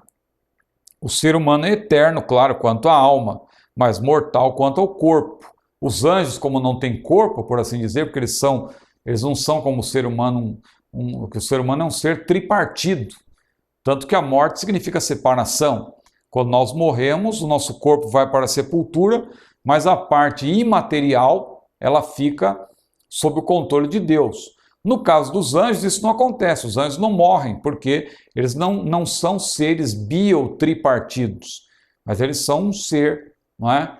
Dotado, eles são seres dotados de personalidade e que são imortais. São numerosos, é o ponto 4 aí, numerosos. A Bíblia tem várias referências que falam que os anjos são numerosos. Não é possível determinar quantos anjos foram criados. A Bíblia fala de multidões que nenhum homem poderia contar. É muito vasto, não é? Não tem como. Há várias referências que estão aí no livro que os irmãos podem estudar, mas todas elas apontando para esse detalhe de que são numerosos, muitos anjos. O quinto ponto, dotados de personalidade e inteligência. E o que vai dar ênfase para essa personalidade e inteligência dos anjos? Primeiro, aí está no livro uma primeira ênfase, eles são seres pessoais e emotivos. Veja que eu disse que os anjos são seres pessoais. Eu até evitei de dizer que os anjos são pessoas, mas a rigor não haveria problema nenhum dizer que os anjos são também pessoas. São pessoas. Assim como Deus também, nós podemos dizer que o Pai, Deus o Pai é uma pessoa, Deus o Filho é uma pessoa, não é? E também o Espírito Santo é uma pessoa. Só que nós não podemos confundir o termo pessoa e associá-lo aí ao ser humano. Claro que, a rigor, há três tipos de pessoa: a pessoa divina, a pessoa humana e a pessoa angelical. São três tipos distintos. São muito diferentes. Quando se fala de Deus, nós até estudamos sobre a doutrina da Trindade, que essas três pessoas formam um único Deus. Não são três deuses, são três pessoas que formam um único Deus. Então, nós não podemos dizer, por exemplo, que cada uma das pessoas é dotada de corpo, alma e espírito, como o caso do ser humano. Não é? Então, quando falamos de uma pessoa, um ser humano, ele é dotado de três partes. Agora, no caso de Deus, não. Então, veja como o termo pessoa para Deus é diferente. Para Deus é diferente. E para o anjo também é diferente, porque o anjo não tem alma. Ele tem personalidade, por isso que ele é uma pessoa, mas ele não tem alma. Então, nós não podemos fazer uma confusão aí, porque eu falo isso porque já houve um teólogo, por exemplo, que defendeu a ideia de que a Trindade, na verdade, eram 9, não é? Eram 9, porque cada uma das três pessoas da Trindade era constituída também de três, porque ele diz que o Pai tinha corpo, alma e espírito, o Filho tinha corpo, alma e espírito, e o Espírito Santo também, corpo, alma e espírito. Não é? Tomemos cuidado com isso. Lucas 1:19 mostra claramente que o anjo que ele apareceu, que no caso o anjo Gabriel, ele tem plena consciência de sua existência e de sua personalidade. Veja que a Bíblia chega a ponto de dizer que o anjo tem nome. Se o anjo tem nome, é porque ele é uma pessoa, ele é um ser pessoal. Nós às vezes evitamos usar o termo pessoa, mas o termo ser pessoal nós podemos dizer sem nenhum problema, não é? A Bíblia fala das estrelas da alva, nós lemos na aula anterior, que juntas alegremente cantavam. Os anjos cantam. Eles têm conhecimento, têm sabedoria, prestam adoração inteligente, contemplam a face de Deus com entendimento, conscientes de suas limitações, eles também são. Diz lá em Mateus 24, versículo 36, eles se alegram. Olha aí o lado ligado à emoção, ligado ao sentimento. Assim como o ser humano é dotado, mas isso está na sua alma, não é? De intelecto, sentimento e vontade, os anjos também têm intelecto, sentimento e vontade. Mas isso, no caso deles, não está na alma, porque os anjos não têm alma como os seres humanos. Mas veja que interessante, apesar deles se alegrarem e também terem até ciência da sua inferioridade em relação a Cristo, e eles anelam também, diz a Bíblia, perscrutar as coisas de Deus, mas veja que interessante, eles não retêm ressentimentos pessoais, nem injuriam seus opositores. Quando nós estudamos a Bíblia com cuidado, nós vemos que o anjo ele se diferencia do ser humano nesse ponto também.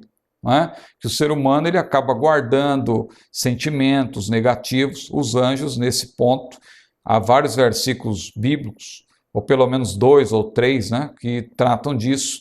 Nós vamos ler aqui para ganhar tempo. Mas uma outra ênfase são seres limitados. Os anjos são seres limitados. Os anjos se locomovem com muita rapidez, mas eles não são onipresentes. Os anjos têm uma grande capacidade intelectual, mas eles não são oniscientes. Então, nós não podemos confundir também as coisas quanto a isso. Não é porque os anjos se locomovem rapidamente que a gente vai pensar que eles são onipresentes. Não é porque eles têm um grande conhecimento que eles também vão ser tratados de oniscientes. Não é porque também eles têm um poder superior ao do ser humano para executar as ordens de Deus. Veja, por exemplo, os anjos que destruíram Sodoma e Gomorra. Apenas 2 anjos. 2 anjos foram suficientes para destruir aquela cidade. Então você tem a ideia do poder dos anjos.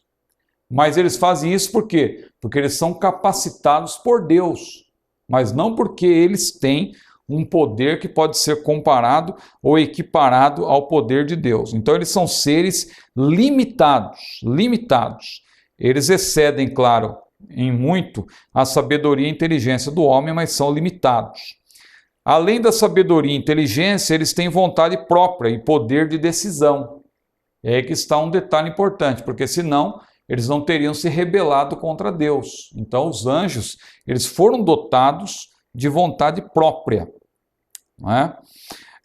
Não possuem atributos exclusivos da deidade, é claro, como a onisciência, a onipotência, a onipresença, a imutabilidade. Não conhece, por exemplo, o pensamento dos corações, só Deus. A Bíblia diz lá em Jeremias, no capítulo 17, versículo 9, enganoso é o coração do homem, quem o conhecerá? Somente Deus é quem pode conhecer o coração do homem. Vamos avançando. Vamos agora para o quinto tópico, categorias angelicais. Vamos aqui fazer uma menção rápida dessas categorias angelicais que têm gerado, algumas delas até, muitas especulações e muita controvérsia até, mas é na Bíblia que nós temos a informação segura. Como eu já falei, em teologia sistemática, há espaço para a filosofia. Há espaço para haver uma abordagem assim um pouco mais filosófica, mas não para que façamos disso um dogma.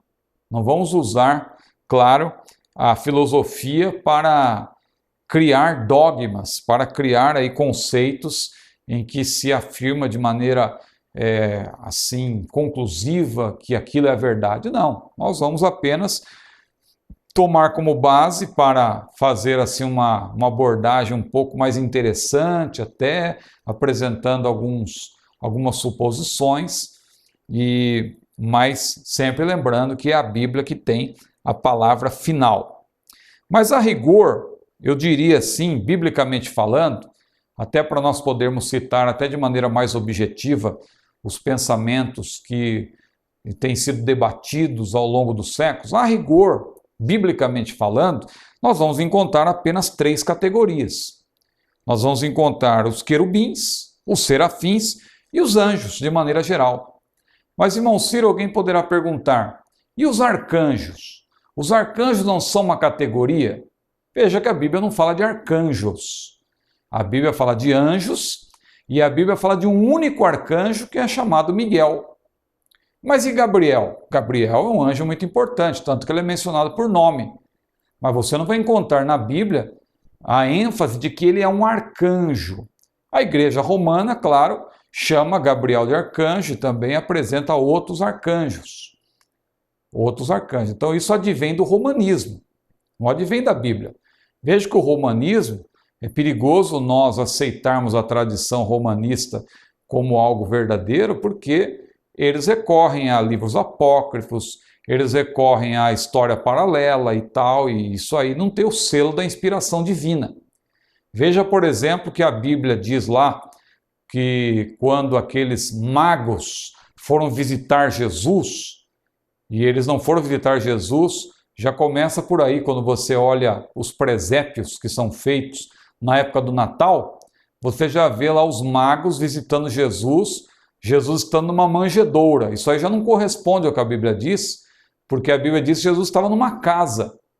E outra coisa, Herodes tinha inquirido os magos para saber exatamente o tempo em que eles tinham visto a estrela, e depois ele mandou matar as crianças de 2 anos para baixo, segundo o tempo que ele tinha inquirido exatamente dos magos.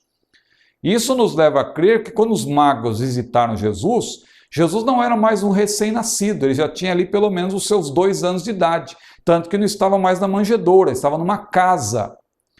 E veja que interessante, a Bíblia diz apenas que uns magos foram visitar Jesus. E eles levaram 3 presentes, ouro, incenso e mirra. Veja que a partir daí, desses uns magos, levando esses 3 presentes, criou-se aí a ideia de que eram 3, a Bíblia não diz que eram 3, e também se dá nomes a eles, Baltazar, Melquior e Gaspar. Mas a Bíblia não diz que eram 3, a Bíblia não diz que eram reis, que lá também a Igreja Romanista diz que eram os 3 reis magos, não diz que eram reis, já aparece lá no presépio com coroas na cabeça, inclusive, não é?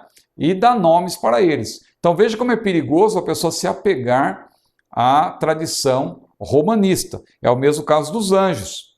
A Bíblia não fala de arcanjos, a Bíblia fala apenas de um arcanjo chamado Miguel. Então, eu prefiro não dizer que arcanjo é uma categoria, até porque o termo arcanjo tem um prefixo. Qual é o prefixo? Arque, que quer dizer o quê? Aquele que comanda, aquele que controla, aquele que domina. Veja, por exemplo, o termo arcebispo, não é aquele que está no comando dos bispos? Da mesma forma, arcanjo é aquele que é o chefe dos anjos. Então, tudo indica que Miguel seja o chefe dos anjos, dessa categoria geral, anjos. Então, a rigor, biblicamente falando, eu vejo apenas 3 categorias: querubins, serafins e os anjos, de maneira geral. Mas, se nós olharmos para a teologia sistemática de modo mais amplo e as discussões que vêm ocorrendo ao longo dos séculos, aí olhando também para a teologia histórica, nós vamos ver que há muitas controvérsias e há teólogos que dizem que há 9 categorias. Eles chamam, por exemplo, aqueles termos que foram usados por Paulo lá em Colossenses, que não tem a clareza ali para dizer que são categorias, mas apenas ali é um texto que nós podemos usar para mostrar que os anjos, entre eles, existe uma hierarquia, não é? Existe hierarquia, mas não quer dizer que sejam categorias, porque quando se fala de categoria, claro, está se falando de características diferentes. Os serafins, eles se distinguem dos querubins, eles têm uma característica diferente, há características que os distinguem, não é? Agora, no caso de grupos, nós podemos até admitir, como muitos dizem, principado, poder, potestade, domínio, tronos, os anjos, os arcanjos, que como eu acabei de falar, não vejo base na Bíblia para usar o termo arcanjos no plural, como sendo uma categoria, mas apenas anjos, porque arcanjo a rigor só tem o Miguel, que é mencionado textualmente chamado de arcanjo, querubins e serafins. Então veja, 9. Isso segundo aí alguns teólogos, especialmente teólogos romanistas. No caso de Gabriel, eu tenho um ponto importante. Gabriel é um arcanjo? Como eu falei, Gabriel é um anjo muito importante, é mencionado por nome, mas a Bíblia não tem, assim, uma afirmação direta, específica, dizendo que Gabriel é um arcanjo. Agora, Miguel, veja que aí eu fiz questão de colocar o arcanjo Miguel, porque a Bíblia tem referências bíblicas. Aí no livro é mencionado o caso do livro apócrifo de Enoque, que menciona 7 arcanjos, mas é um livro apócrifo. O livro apócrifo, claro que você não vai dizer que o livro apócrifo ele é totalmente desprezível. Um livro apócrifo, ele pode conter algum valor histórico, por exemplo, não é? Para fazer uma comparação, mas não tem o selo da inspiração divina. Então é perigoso você tomar um livro apócrifo e dizer, não, além de Miguel nós temos Uriel, Rafael, Raquel, Saracael e Remiel, são 7 os arcanjos. E aqui vejo que considera também Gabriel como um arcanjo. Biblicamente, Gabriel é um anjo importante, mas a Bíblia não diz que ele é arcanjo. Os querubins, 5.3. Eu nem estou lendo as referências, mas a Bíblia, a referência que chama Miguel de arcanjo, está lá em Judas.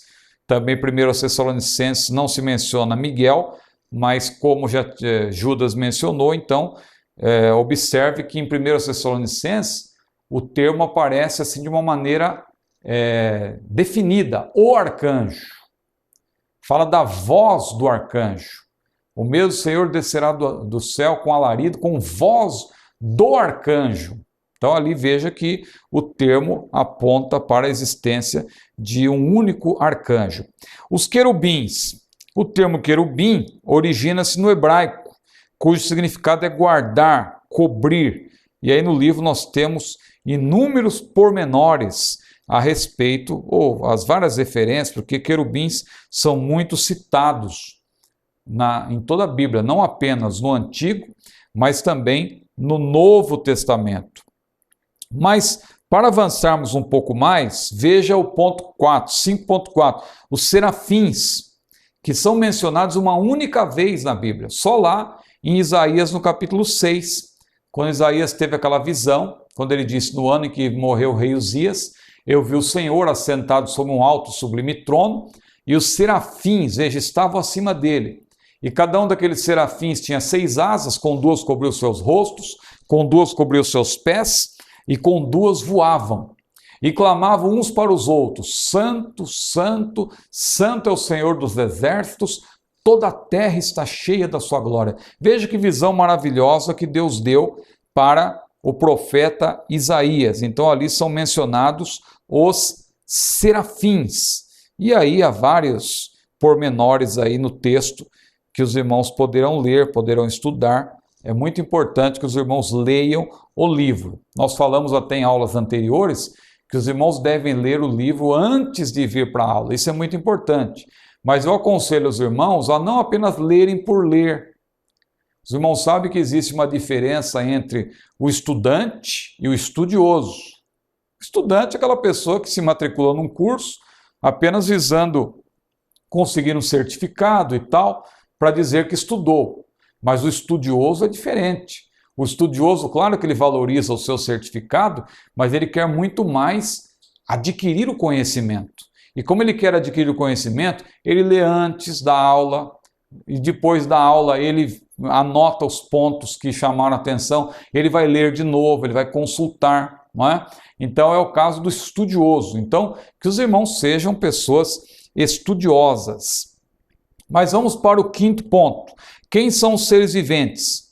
Tem grande semelhança com os querubins, mas tudo indica que pode ser outra categoria, para alguns pode ser uma outra categoria. Eu vejo, na verdade, esses seres viventes que aparecem lá em Apocalipse 4 e também fazendo uma comparação com Ezequiel 10, eu vejo que é o mesmo grupo dos querubins. Por isso que eu falei que, a rigor, eu vejo apenas 3 categorias. Os querubins, os serafins e os anjos, de maneira geral. Entre os anjos, existem também segundo alguns teólogos, pode existir algumas categorias, como o chamado anjo das nações. Isso aí também gera muita controvérsia, não é? Porque a passagem mostra lá de Daniel, capítulo 10, mostra que ali cada nação teria um anjo protetor, ou seja, que estaria interessado pelo bem-estar de uma nação. Isso segundo alguns teólogos. O texto, na verdade, não diz assim isso diretamente, claro, mas alguém chega a essa conclusão. Por isso que criaram essa categoria anjos das nações. E nós, dentro do estudo da angelologia, temos que tratar disso, temos que apresentar isso. Não de maneira dogmática, mas apenas fazendo uma menção. Anjos eleitos, alguns deles pecaram e por essa razão Deus não poupou a anjos quando pecaram, diz Pedro, lá em 2 Pedro capítulo 2, versículo 4. Outros não pecaram, mas guardaram o estado original em que foram criados. Por isso eles agora estão confirmados em santidade e são incapazes de pecar. São anjos santos, anjos eleitos, e fluem em eterna alegria e comunhão com Deus, que devem, na verdade, exclusivamente a bondade de Deus. Então a Bíblia fala desses anjos eleitos. O 5.1, vamos avançando aqui um pouco mais. Anjos das nações, anjos eleitos, anjos com designações específicas. Não é propriamente uma categoria, mas são anjos que recebem assim um adjetivo que a Bíblia menciona várias vezes: anjos do juízo, anjo destruidor, anjo vigilante, anjo do concerto, anjo das águas, anjos do vento, os 7 anjos, anjo do abismo, anjo que tinha poder sobre o fogo, anjo do altar. Veja, são designações. 5.9, o anjo do Senhor.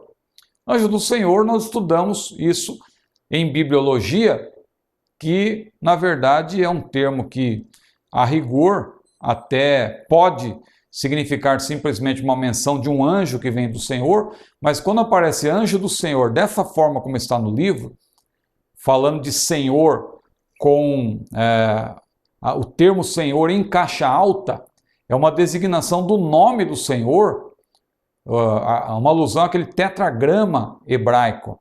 Então, na verdade, a Bíblia, quando mostra isso, a Bíblia está falando de uma teofania, ou seja, Deus se apresentando como um anjo. Um anjo é uma referência teofânica, em alguns casos até uma referência cristofânica. Então, a este anjo do Senhor é atribuído o poder de perdoar até ou reter pecados, como diz lá em Êxodo 23. Então, isso claramente, isso mostra que é Deus ali se manifestando através de um anjo. Por isso que é uma manifestação teofânica. O caráter dos anjos. Eles são obedientes. Aqui no caso os anjos de Deus. São reverentes e sábios, o ponto 2. São mansos, poderosos e santos. Então veja aí, tudo isso está associado aos anjos, mais precisamente ao que nós mencionamos há pouco, os anjos eleitos. Mas vamos avançar um pouco mais. Aí no livro também tem uma menção à habitação dos anjos. Habitação dos anjos. Onde que eles habitam? Claro que os anjos, eles podem interagir até conosco na terra, se Deus ordenar. Os anjos maus também, lamentavelmente, eles têm uma relativa permissão para também agir no mundo, mas os anjos habitam, no caso dos anjos de Deus, eles estão na presença de Deus, claro, num lugar acima dos anjos caídos. Os anjos caídos, eles foram precipitados e eles têm o acesso restrito, eles não podem estar na presença de Deus, então é por isso que nós afirmamos que eles estão no que chamamos em teologia de segundo céu. Segundo céu. Quando a Bíblia diz que não temos que lutar nem contra a carne, nem contra o sangue, mas contra principados, potestades, hostes espirituais da maldade nos lugares celestiais, é uma alusão, claro, à habitação dos anjos caídos. E a habitação dos anjos de Deus, aí no livro nós temos alguns pormenores também de que eles estão ali na presença do Senhor, claro, acima desse segundo céu. Eles estão num lugar mais elevado, é a habitação deles. Mas vamos para o para o oitavo tópico. Oitavo tópico. Ministério dos anjos. Veja que quantos pormenores há ainda, e nós já estamos caminhando para o final desta aula, e veja que nós queremos que os irmãos estudem isso em casa. São muitos os pormenores. Não há para numa aula aqui de 1h30, 2 horas no máximo, nós tratarmos de todos esses pormenores. Então eu peço que os irmãos estudem, veja que os anjos, o ministério dos anjos, eles glorificam a Deus. Veja que importante.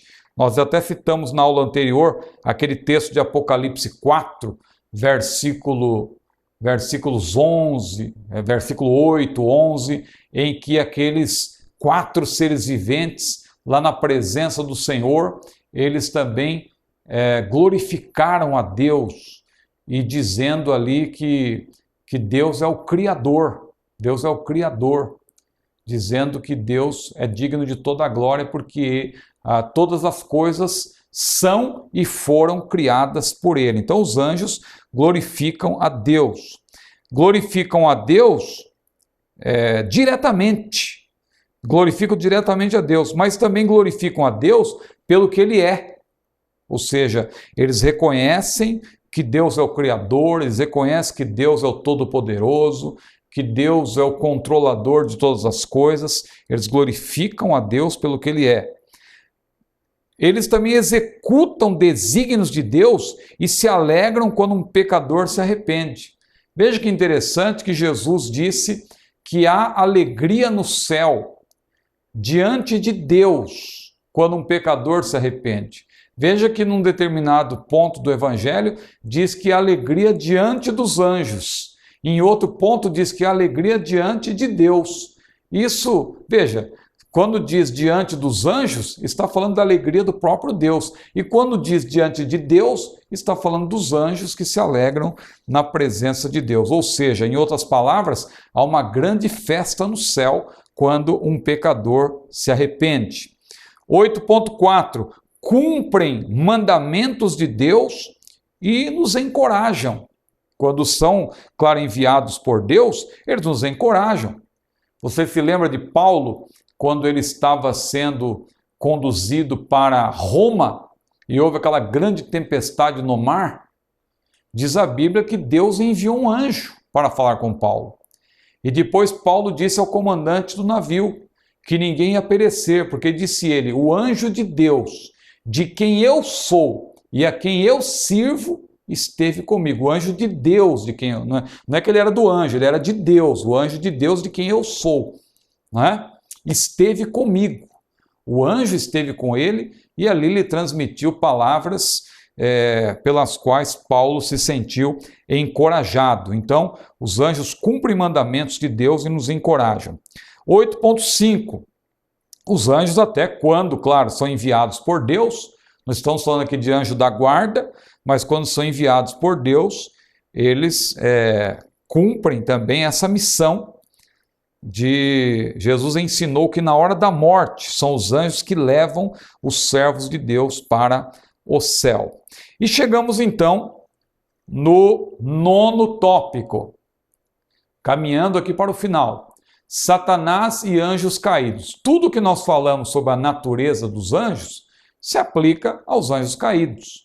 O fato deles serem imortais, esses pontos sim. Agora, quando nós falamos do que nós falamos aqui há pouco, que os anjos cumprem as ordens de Deus, glorificam a Deus, aí claro, isso está restrito aos anjos de Deus. Mas no caso de Satanás, que é um anjo caído, que veja que um teólogo até respondeu, alguém perguntou para um teólogo recentemente, não é? Quem criou o diabo? E aí o teólogo respondeu que foi Lúcifer, né? Porque na verdade Deus tinha feito um anjo que é chamado de Lúcifer, vindo do latim, é claro, esse termo, aquele que traz luz, não é? Veja que o nome até é bonito, né? Infelizmente, mas ninguém quer dar para o seu filho o nome de Lúcifer, né? Aquele que traz luz, porque ficou associado ao diabo, é claro. Mas o termo Lúcifer em si é um nome bonito até. Assim como você tem Lúcio, você tem Lúcia, você tem Luciana, Luciana, que já é um nome composto, né? Que é luz, e também Ana, no caso, cheia de graça, lá do hebraico, já é um nome composto. Mas você tem Lúcio, e você tem Lúcifer. Lúcifer é aquele que traz luz. Veja que é um nome bonito, só que veja que nós não estamos presos ao significado do nome, porque se ficássemos presos ao significado do nome, como tem muita gente hoje em dia, que até lamentavelmente muda de nome por causa do significado, veja se todo mundo, veja o perigo, o problema, se todos que se chamam Cláudio, por exemplo, quisessem mudar de nome, porque Cláudio quer dizer manco, não é? Aquele que manca, daí vem até o verbo claudicar, não é? De manquejar, de mancar, mas é um nome bonito. O significado talvez nem tanto, mas veja, a pessoa vai querer mudar o nome por causa disso. Maria das Dores vai trocar de nome, porque senão a pessoa vai ter dores pro resto da vida. Tem muita gente embarcando nessa canoa furada, que isso está relacionado até com os mestres da fé, que eu mencionei no começo. A confissão positiva, e que a pessoa tem que trocar de nome. Agora veja, ninguém quer ter o nome de Lúcifer, que é um nome bonito. Mas Lúcifer, na verdade, é o nome que era dado para Satanás quando ele era um anjo. Um anjo que ele não foi criado mal, é claro, porque Deus não é o criador do mal. Nós vamos até entrar nesse assunto numa outra matéria, quando nós falarmos sobre a origem do mal, nós vamos ver que o mal não tem origem em Deus. Não é Deus quem cria o mal, não é? Mas quais são os nomes então de Satanás? Lúcifer, aquele que traz luz, que é o nome de origem latina. Satanás, que é o adversário, não é? Significa adversário esse termo. Diabo, que é um nome aí do grego, não é? Diabolos, que denota acusador. Serpente, Beuzebu, dragão, não é? São nomes de Satanás. Não é? A antiga serpente. Veja como é importante estudar a Bíblia, porque às vezes a pessoa resolve ler a Bíblia a partir de Apocalipse. Aí quando chega lá em Apocalipse capítulo 12, lá se menciona a antiga serpente. E a pessoa então começa a pensar que antiga serpente seria essa, não é? E isso está lá em Gênesis, no capítulo 3, versículo 15, quando Deus disse para Satanás, que estava personificado naquela serpente: porém inimizade entre ti e a mulher, entre a tua semente e a sua semente. Esta te ferirá a cabeça e tu lhe ferirás o calcanhar. Então ali é que Satanás é chamado de serpente. Por isso que em Apocalipse aparece o termo antiga serpente. 9.2, a origem de Satanás. É aquilo que eu citei anteriormente. Quem criou o diabo? E um determinado teólogo diz que foi Lúcifer, porque Deus não é o criador do mal. Deus fez Satanás como um ser angelical para adorá-lo, para servi-lo, mas como Deus dotou os anjos também, em princípio, de livre-arbítrio, por assim dizer, eles tinham arbítrio, não é? Então, Satanás escolheu ali se opor a Deus e arrastou a terça parte dos anjos.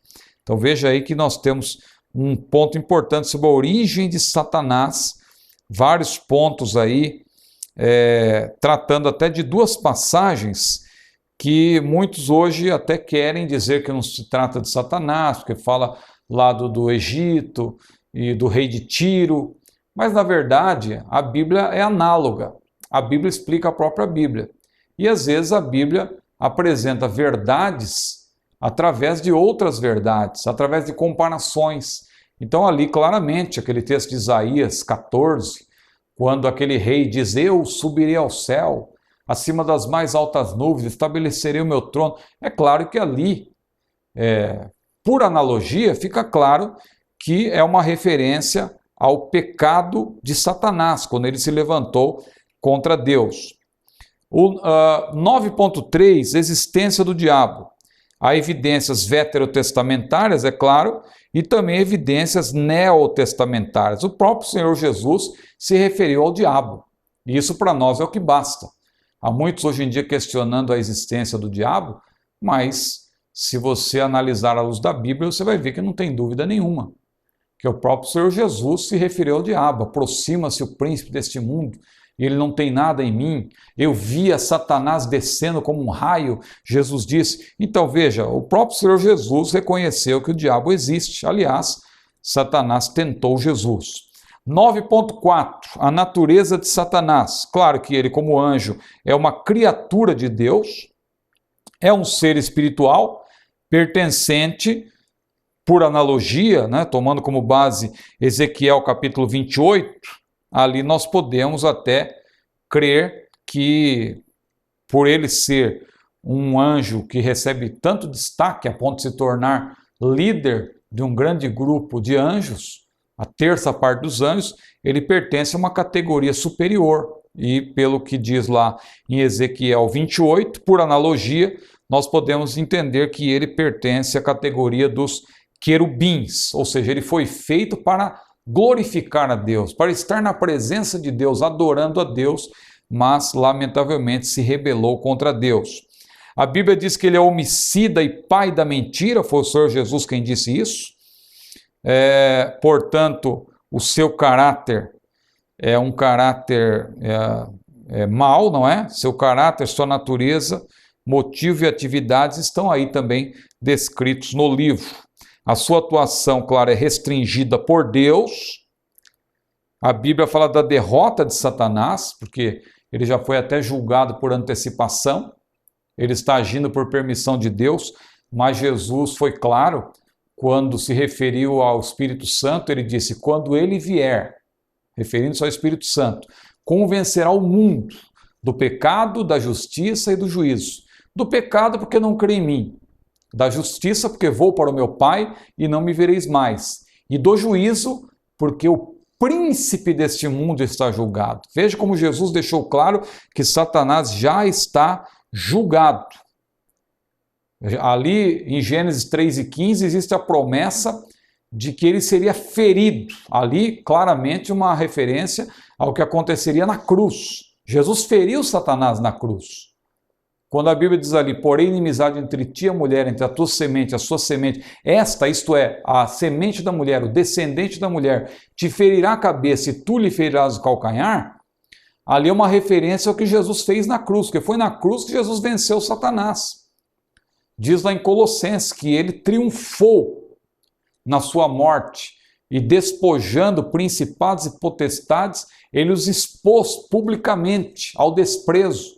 Ele tomou aquela cédula que nos era contrária e cravou-a na cruz, e ali Jesus venceu Satanás. Não há dúvida nenhuma de que foi ali que Jesus feriu Satanás. Mas veja que Satanás ainda não foi esmagado. Ele foi ferido, mas não foi esmagado. Ou seja, ele não foi derrotado por completo. Ele ainda tem uma certa permissão para agir hoje. Ele só será esmagado no futuro, quando diz a Bíblia lá em Romanos 16:20, que Satanás será esmagado debaixo dos nossos pés. Isso nós vamos tratar também em escatologia. O ponto quinto aí, desse nono tópico, anjos caídos. Anjos caídos. Os anjos caídos, claro, eles obedecem a Satanás. Eles têm, claro, a mesma natureza dos anjos bons, no sentido de serem seres imortais, etc., mas, claro, não tem a mesma missão dos anjos de Deus. A queda deles é mencionada de uma maneira assim não muito clara na Bíblia, mas o texto que nós podemos tomar como base, nós vamos citar isso melhor em escatologia, é aquele texto de Apocalipse 12, que fala ali do dragão arrastando a terça parte dos anjos. Ali, como eu falei em outra aula, Deus deu uma revelação parentética para João, em que ele vê também o que aconteceu no passado. São inimigos dos salvos e, para concluir, porque já estamos aqui chegando próximos das 2 horas de aula, os anjos maus são inimigos dos salvos, a Bíblia deixa muito claro isso, e como nós falamos, e as perguntas finais quais são? Os anjos são todos poderosos, como está aí no livro? Não, claro que não, já mencionamos que eles podem agir, eles têm um poder superior aos homens, mas eles não são todo poderosos. Os anjos, onde estão os anjos do mal? A rigor, há 3 categorias de anjos caídos. São aqueles que são mantidos aprisionados, nós vamos ver isso em escatologia, eles estão lá no Tártaro, eles foram lançados lá, porque eles não guardaram o seu principado, mas existe uma segunda categoria, daqueles que estão em liberdade, que Deus permitiu que eles estivessem em liberdade. E uma terceira categoria, que é até difícil de entrar nesse assunto, mas a rigor em escatologia até nós fazemos menção disso, são os demônios. Há uma distinção, muitos teólogos fazem até uma distinção entre os anjos caídos que estão em liberdade e os demônios. Mas aí a origem, claro, seria a mesma. Não podemos de modo algum achar que, como muitos já afirmaram, que os demônios são espíritos de pessoas falecidas que voltam, né? A Bíblia não apoia essa idade, não é? Só que essa diferença ela ocorre muitas vezes porque os demônios eles têm a capacidade de possuir pessoas. Os anjos caídos, de maneira geral, a rigor parece que eles não possuem pessoas. Agora os demônios seriam, no caso, aí uma categoria de anjos caídos diferentes, né? Nesse caso, eu penso assim, que podem possuir pessoas. Muito bem, meus queridos irmãos, nós então aqui caminhamos para o final. Que fique claro então, aqui concluindo, que os anjos bons são espíritos ministradores enviados em favor dos que hão de herdar a salvação. Esse é um versículo-chave na angelologia bíblica. E nós devemos agradecer a Deus pelo seu amor e solicitude, conforme demonstrado no ministério dos anjos. Como nós vimos, a busca por anjos não é novidade, isso aí acontecia desde os tempos mais antigos. Aliás, numa certa ocasião, a Bíblia diz que Deus falou com Jesus, e Jesus falou, Deus dando testemunho do seu filho, dizendo: "Este é meu filho amado, em quem me comprazo", e a multidão que ouviu ali se dividiu. Uma parte achava que era um trovão, outra parte achava que era um anjo, né? Porque as pessoas estavam ali já interessadas no poder dos anjos.